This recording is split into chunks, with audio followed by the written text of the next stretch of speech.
অনেকেই দেখেছি যে মানে এই কোরিয়ান রামেন নুডলস খেয়ে হা হু করে, মানে প্রচুর ঝাল নাকি। তো আজকে এটা আমি টেস্ট করে দেখব কীরকম। আমাদের প্রসেস অলরেডি চলছে, আমি একটু দেখাই আপনাদেরকে। গরম পানি বসিয়ে দেওয়া হয়েছে অলরেডি, গরম হচ্ছে পানি। পানিটা ঠিক মতো ফুটে গেলেই তারপরে আমরা নুডলসটা এখানে দিয়ে দেব। তো এখন হচ্ছে আমরা প্যাকেট থেকে খুলে নিচ্ছি আর কি সেই বিখ্যাত রামেন নুডলস, ঝাল ঝাল নুডলস। আমরাও খেয়ে হা হু করি কিনা টেস্ট করে দেখি আজকে কেমন। এই সেই রামেন নুডলস।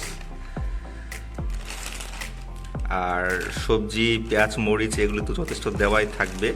জাস্ট বাড়তি স্বাদের জন্য যেটা করতে হবে, আমরা যেটা অ্যাড করতে পারি এখানে দেওয়া আছে যে বাড়তি স্বাদের জন্য পছন্দ মতো হচ্ছে চিংড়ি, ডিম, তারপরে হচ্ছে সসেস, লেবুর রস, এগুলো হালকা দিয়ে আমরা পরিবেশন করতে পারি আর কি, এরকম নির্দেশনা দেওয়া আছে। এখন হচ্ছে নুডলসগুলি দিয়ে দিচ্ছি আমরা।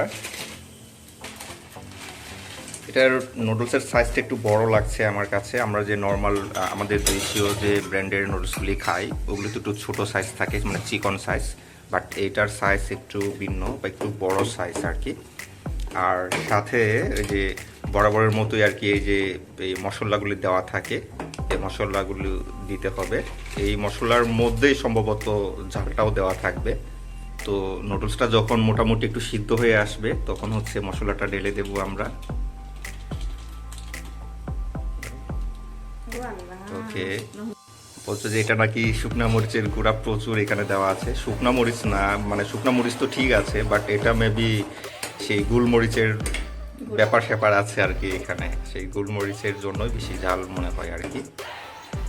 ওইখানে যেটা বলা ছিল যে 2 মিনিট সিদ্ধ করার জন্য, পানি একদম যখন ফুটে যাবে, ভালোভাবে সিদ্ধ হবে, ফুটে যাবে, তখন নুডলস দেওয়া হবে। তারপর হচ্ছে নুডলসটা 2 থেকে 3 মিনিট সিদ্ধ করলেই হবে। আমাদের অলরেডি হয়ে যাচ্ছে, অলমোস্ট ডান। আমরা এখন উঠিয়ে নেব।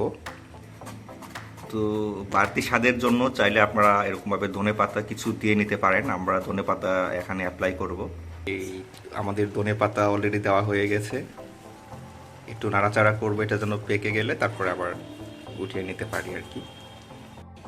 তো আমরা আসলে ডিম দেওয়ার জন্য অপেক্ষা করছি, যে ডিমটা হলে ডিমটা আমরা দিয়ে দেবো এখানে।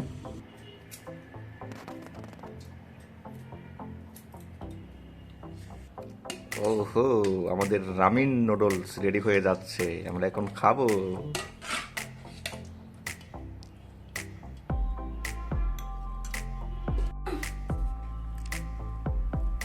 রেডি, এখন আমরা খাবো রামেন নুডলস। বেশ ভালো টেস্ট, বাট আসলে এতটা ঝাল মনে হচ্ছে না। আমরা ধনেপাতা দিয়েছিলাম তো ওটার জন্য বেশ মানে একটু বেশ ভালো টেস্ট মনে হচ্ছে আমার কাছে। তো টেস্ট ভালো, আর আসলে এত ঝাল না, অনেকে বলে যে প্রচুর ঝাল খাওয়া যায় না, আসলে এতটা ঝাল না।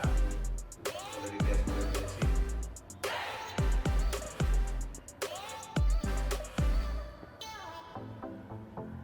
তবে একটা কথা স্বীকার করতে হয়, খুবই টেস্টি, সেই স্বাদ। চাইলে টেস্ট করে দেখতে পারেন। আসলে আমাদের অন্যান্য নুডলসের মতো না, এটা একটু অন্যরকম একটু টেস্ট। আর ধনেপাতা, চিংড়ি, মাছ বা মাংস এগুলো যদি দিতে পারেন তাহলে টেস্ট